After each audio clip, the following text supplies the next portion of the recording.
Bienvenue dans Chronique de campagne. Nous sommes à 3 jours du second tour de la présidentielle. Bonsoir Soumaïa Benaïssa. Bonsoir. Alors on commence bien sûr avec cette annonce ce soir de François Bayrou qui votera à titre personnel pour le socialiste François Hollande, même s'il ne donne pas de consigne de vote générale à ses électeurs. François Copé a réagi en disant que c'était un choix par dépit personnel.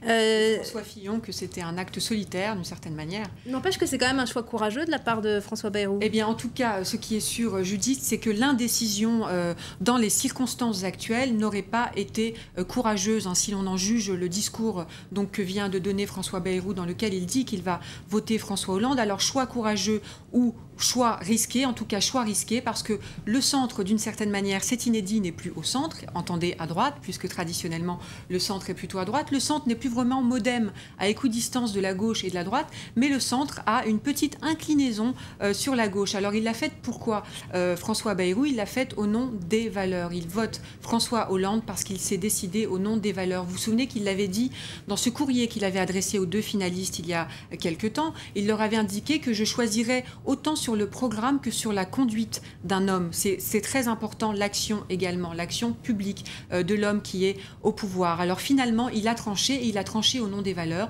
parce que les valeurs humanistes que défend François Bayrou, eh bien, il juge que Nicolas Sarkozy, d'une certaine manière, les pourfend. Depuis le premier soir de l'élection présidentielle, la ligne droitière adoptée par Nicolas Sarkozy est violente, a-t-il indiqué. Il l'a redit aujourd'hui. Il l'avait dit il y a quelque temps en disant qu'il chassait sur les terres du Front National.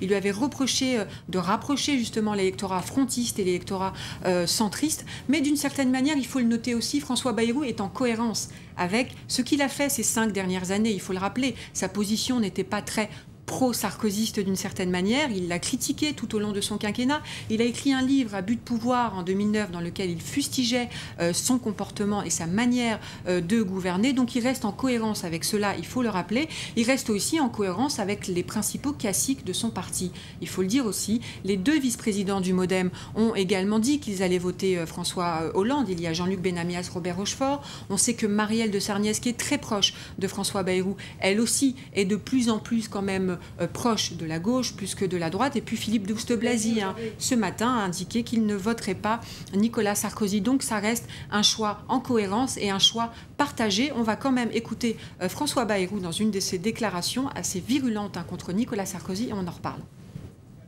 Nicolas Sarkozy, après un bon score de premier tour, s'est livré à une course-poursuite à l'extrême droite dans laquelle nous ne retrouvons pas nos valeurs. La ligne qu'a ainsi choisie Nicolas Sarkozy entre les deux tours est violente. Elle entre en contradiction avec les valeurs qui sont les nôtres, pas seulement les miennes, pas seulement celles du courant politique que je représente, mais aussi les valeurs du gaullisme, autant que celles de la droite républicaine et sociale. Reste le vote pour François Hollande, c'est le choix que je fais. C'est dénué de toute pensée tactique? Eh bien, en tout cas, il est vrai qu'on peut parler d'un coup de force politique. On sait que électoralement, François Bayrou ne pèse plus grand-chose, on va dire. C'est relatif, bien sûr, parce que c'est quand même 3 millions d'électeurs, mais au sens où il a réduit de moitié son électorat depuis 2007. On disait qu'il déclinait un peu électoralement, mais politiquement, on savait qu'il avait une carte à jouer. Et cette carte qu'il la joue, on ne sait pas encore dans quel objectif il la joue. Ce qu'on peut dire, c'est que la stratégie solitaire, il l'a testée en 2007, celle où il disait qu'il n'appelait à voter pour personne et il n'indiquait pas lui-même pour qui il allait voter, avec le succès que l'on connaît, puisque effectivement il n'a pas réussi à avoir de grosses troupes autour de lui. Donc là, il joue une nouvelle carte. Est-ce que cette carte va être payante? On ne sait pas. Ce qu'il faut noter, c'est qu'à la fin de son discours, il a quand même appelé au rassemblement national, à une union nationale. Donc la balle est désormais dans le camp de François Hollande. Et ce qu'il faut rappeler aussi, c'est que François Hollande, ce matin, a dit que toute personne qui voulait participer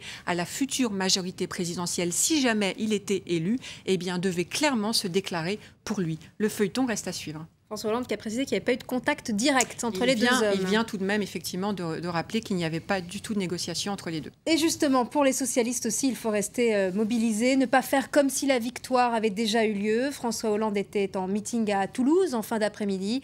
Clovis Casali et Valérie Labonne étaient sur place et ont recueilli les réactions des sympathisants du candidat socialiste.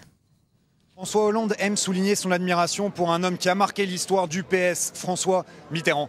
Le candidat socialiste s'inscrit clairement dans la lignée du dernier et unique président de gauche de la Ve République. Comme Mitterrand en son temps, François Hollande a choisi de tenir son dernier meeting avant le second tour ici, à Toulouse, place du Capitole. Et les militants socialistes sont fiers d'accueillir le favori des sondages au lendemain d'un débat qui a été rude, électrique face à Nicolas Sarkozy. Vous allez voir, les militants socialistes sont confiants et ce, à 3 jours du scrutin. Je pense que François Hollande va gagner.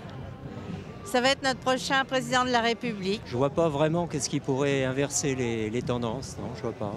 Non. Nous, en tout cas, on n'a pas changé. Je pense que beaucoup de gens ont été surpris de voir la stature de François Hollande. Et je pense que de ce fait-là, beaucoup de gens vont voter maintenant François Hollande. Les gens, ils ont aussi marre de Sarkozy. On a envie d'un renouvellement, on a envie d'autre chose, on a envie d'espoir. Et je crois qu'il amène l'espoir, il amène l'énergie. On ne s'est jamais plié jusqu'à dimanche, mais je pense que c'est en bonne voie quand même. La place du Capitole était noire de monde et il y avait des partisans de François Hollande jusque dans les rues adjacentes. Le candidat socialiste a parlé de victoire à portée de main qu'il sentait venir.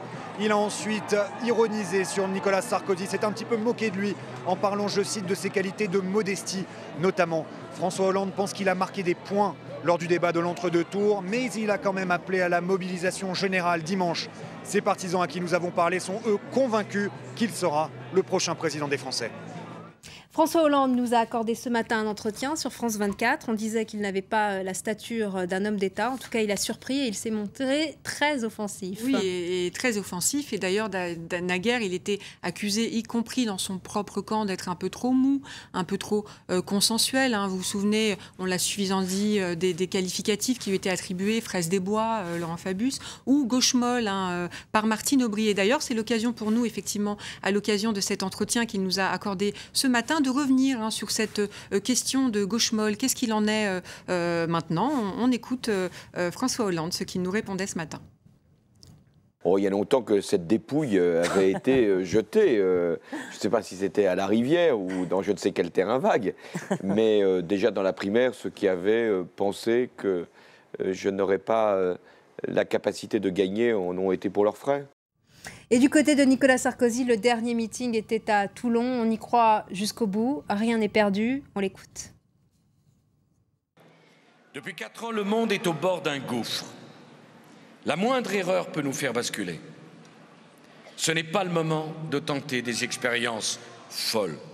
C'est le moment d'être responsable. C'est le moment d'être sérieux. Et c'est le moment de regarder la réalité en face. La France n'a pas le droit à l'erreur. Car la France ne s'en remettrait pas avant longtemps. Rebonsoir Karim. Bonsoir. On commence avec les réactions sur Twitter à l'annonce de François Bayrou. Pas de consigne, mais un vote personnel pour le candidat socialiste. Alors les réactions ont tout de suite plu sur Twitter. À peine avait-il annoncé qu'il n'y aurait pas de consigne, mais qu'il allait voter pour François Hollande. Alors la surprise de certains, comme Laurent de Boissieu, qui ironise un petit peu en disant « Bref, je rentre dans le métro, Bayrou est au centre, je sors du métro, Bayrou est à gauche ». Et puis d'autres sont un petit peu plus troublés parce que la donne est différente maintenant.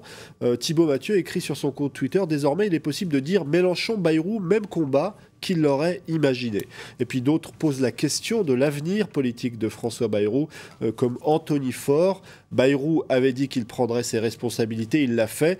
Peut-être un suicide politique au nom des valeurs. Courageux, #Bayrou.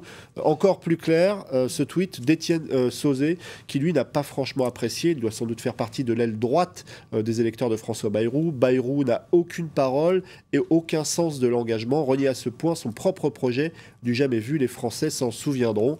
Et puis encore un autre tweet sur l'avenir politique de François Bayrou. Luc Dorion est assez catégorique.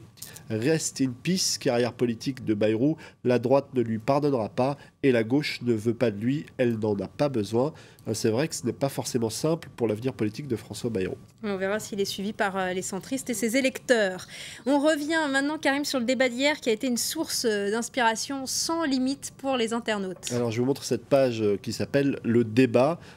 Qui est en fait une page où il y a simplement des détournements en photo de ce qui s'est passé hier du côté du débat entre Nicolas Sarkozy et François Hollande. Je vais zoomer sur quelques-unes de ces images. On découvre une version Star Wars des deux combattants avec des sabres laser. Il y en a beaucoup comme ça, mais c'est aussi les journalistes qui en ont pris pour leur grade, parce que certains considèrent qu'ils ne servaient pas à grand-chose. Alors là, c'est un débat entre public, entre deux personnes. Et on les imagine en légumes. Pour rester modeste, un peu, les journalistes. C'est vrai que c'est peut-être une autre forme de débat qu'espèrent certains téléspectateurs. Alors voilà, on les imagine en légumes ou alors en train d'essayer de s'occuper comme ils peuvent, en construisant des petites tours en bois. Et puis il y a ce petit détournement où François Hollande ressemble à Bart Simpson, où il écrit au tableau « Moi, président de la République ». C'est cette fameuse anaphore dont on a parlé tout à l'heure. François Hollande l'a utilisée à 15 ou 16 reprises. Et puis, justement, cette anaphore est déjà en version rap. Valérie Trierweiler a tweeté un lien vers un morceau de musique qu'on va peut-être écouter, le fameux « Moi, président », version rap. On en écoute quelques instants, quelques notes. François Hollande, quel président comptez-vous être? Moi, président de la République, je ne traiterai pas mon Premier ministre de collaborateur. Moi, président de la République, je ne participerai pas à des collectes de fonds pour mon propre parti, dans un hôtel parisien. Moi, président de la République, je ferai fonctionner la justice de manière indépendante. Je ne nommerai pas les membres du parquet, alors que l'avis du Conseil supérieur de la magistrature n'a pas été dans ce sens.